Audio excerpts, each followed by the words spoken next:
Hello everyone, my name is Peter Lukana Kami Simon, the student from Marwadi University, third year physiotherapy. So for today, our topic today is we are going to talk about EMG, electromyography.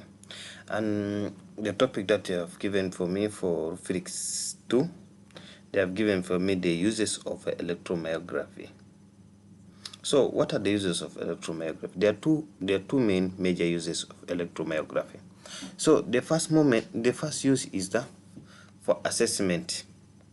We normally used to assess by using of early if the patient is affected from the peripheral nerve injury, or the patient is having polymyelitis, or motor nerve injury, or myopathies, or myasthenia gravis, or radiculopathy, spinal cord injury, and etc. These are the main major whereby we use the electromyography for assessment purpose. Then the second one is for diagnosis.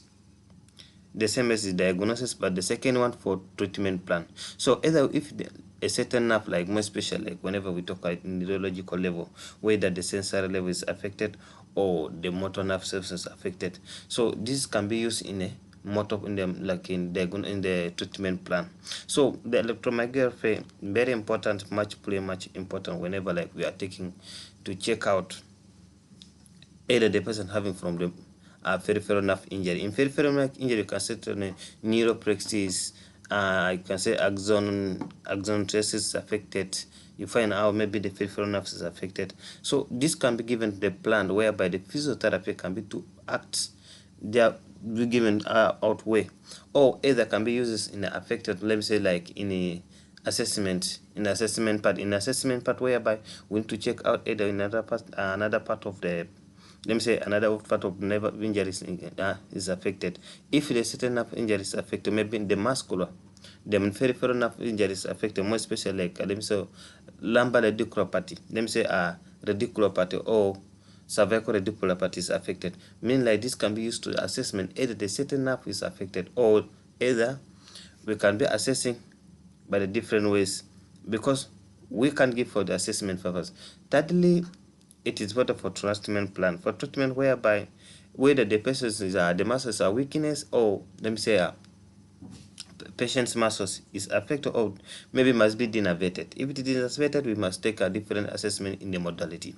So if it is affected, mean like if the muscles is denervated, it's not like there's no completely denervated, there's not any response which you can be responsive to autism. But there are two techniques whereby we use to identify, like to assess the EMG. So EMG having two methods.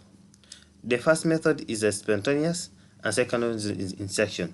In insertion, you're just seeing in insertion you insert direct by using the needle electrode.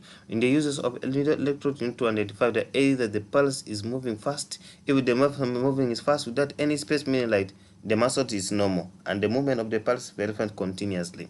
But either the movement of the fast of the pulse moving with the different, this can be identified with the muscles the muscles weakness. Because why? The movement of the pulse, let me say the pulse muscles with the contraction can be moved up down after with the space, but without any space, meaning like the muscles contraction is matching, meaning like this can be identified in the identification. Now whenever you come like for treatment plan of the muscles, the affection muscles, meaning let me say we come for treatment plan, meaning like it is going to be contracted for us to identify, meaning to re-educate the muscles contraction. Either the weakness of the muscle can be important for the re-education by use of EMG, meaning like we need to see the feedback which can be given by patient by identify either this muscle is affected or not affected. Then the last one is after assessment, you need to check out, retrain the muscles, because now you are coming up with the uses of how after planning treatment planning. The treatment plan we use to educate it, because we have already identified the type of diseases which a patient is affected.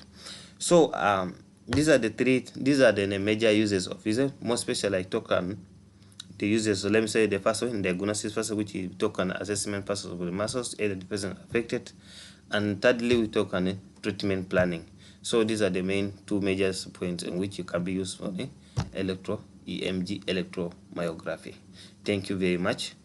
Let me hope if there's any other question, let me see in the comment section or in the box so that I can know. Thank you very much. My name is Peter Rukana Kamisaimon, Bachelor of Physiotherapy, third year.